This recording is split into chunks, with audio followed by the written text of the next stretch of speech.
Welcome to Getting Our Reward Heads Together. We're a boutique consultancy creating bespoke solutions for our clients, but we'll tell you more about that after the episode. For now, let's get started. My name is Victoria Milford and I'm the CEO of Reward Heads. And today I'm joined by Consulting Manager Hannah Armstrong, and we're facing into an issue that we hear from clients a lot. What happens after mergers or acquisitions when it becomes apparent that people have got different reward packages?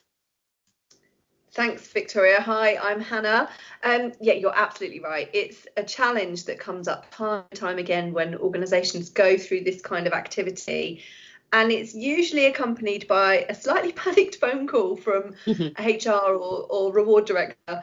And the conversation will normally start with something like, we've just acquired another business and now we've got people doing the same job on completely different reward packages. Please help.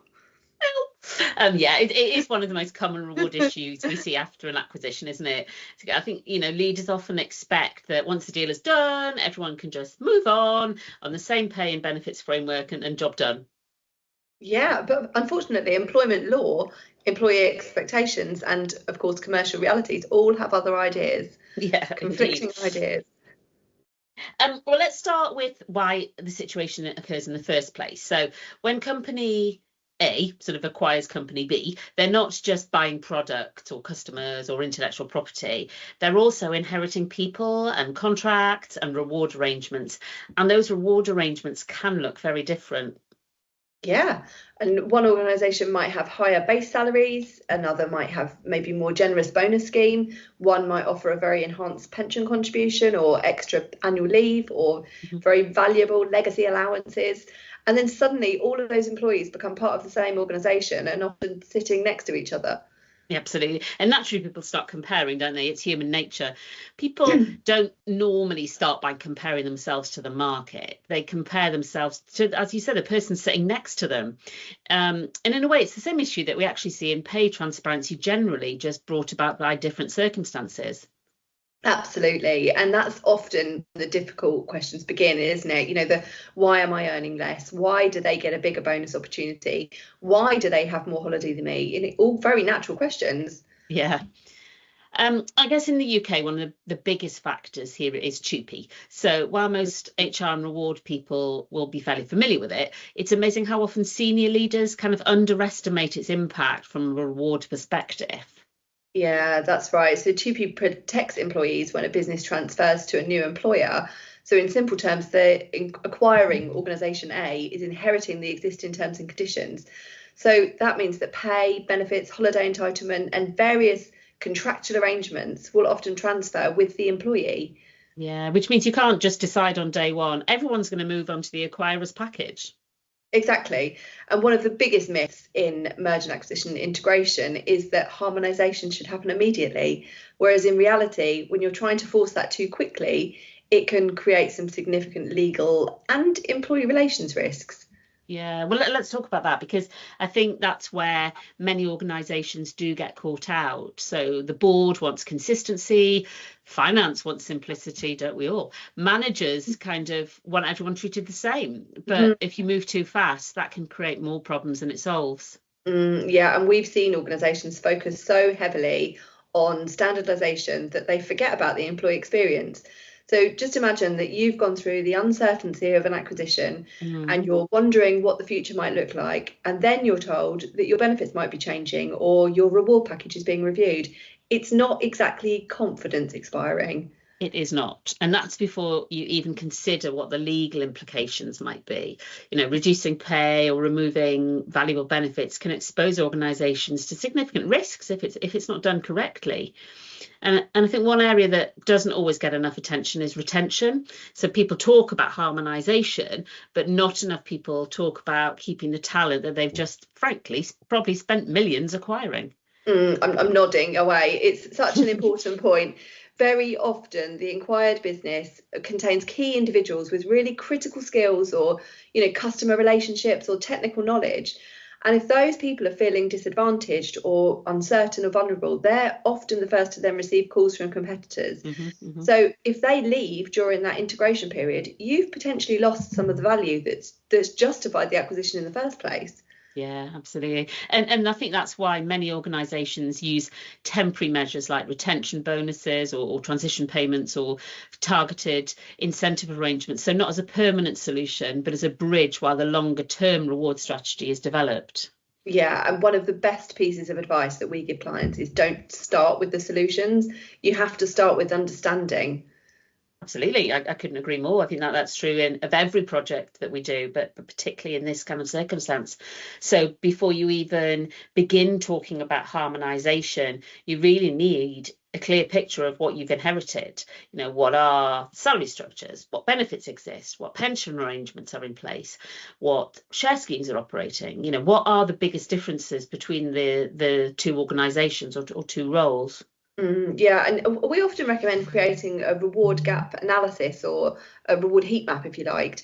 And I've worked with a client on this recently, actually, that acquired an organisation resulting in the same roles, job titles across the business that were on different hours, different salaries, with different pay frameworks, different pay progression principles, and one of them actually having a much more generous pension offering as well. So the first problem was that they didn't even really fully understand who was being paid what and what all of these inconsistencies actually were. So, of course, that means that they didn't really understand the risks either. And you can't begin to plan what kind of makes sense for harmonisation if you don't have that understanding.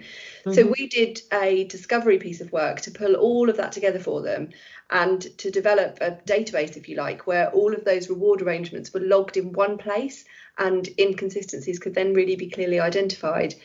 And when I presented that back to the CPO and CEO, it became really evident where the priorities were and what was okay to leave as a difference that could be justified, perhaps. So now they've got a short-term plan as well as a start point for a longer-term strategy of becoming that kind of one organisation.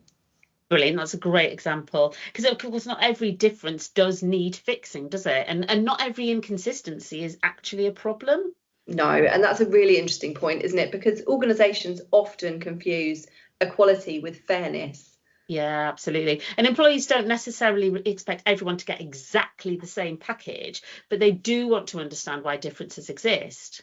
Exactly. And transparency in that becomes incredibly important. So if employees understand the rationale and can see a long-term plan, then they're often much more accepting of those complexities. So the challenge then comes where there's no communication and transparency. So people are then going to go and fill in the gaps and make their own assumptions, which, are rarely helpful during organisational change.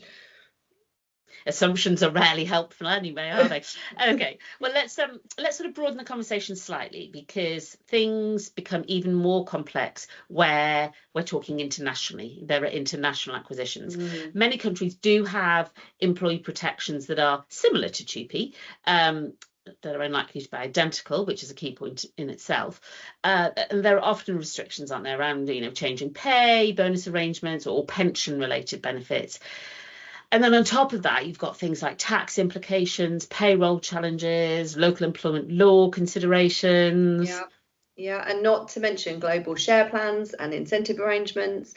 And a solution that works perfectly in one country might not work at all somewhere else. Yeah, which is why, successful global integrations would usually involve some kind of local expertise from the beginning, rather than trying to impose a single global solution. Absolutely. So if someone is listening and your organisation has just completed an acquisition or in the midst of one, or is planning one, what would you say that there should be the top of their reward to-do list, Victoria? I mean, I think firstly, don't panic. Don't panic if you've inherited multiple reward structures. That is normal. And don't think you've got to fix it all on day one. And then secondly, sort of carry out that thorough due diligence. I mean, ideally, that would have happened before the acquisition, but often that's not the situation we find ourselves in. And it's really about understanding exactly what you've acquired. So just like the example that you gave. And that's where we can really help and take an independent expert view.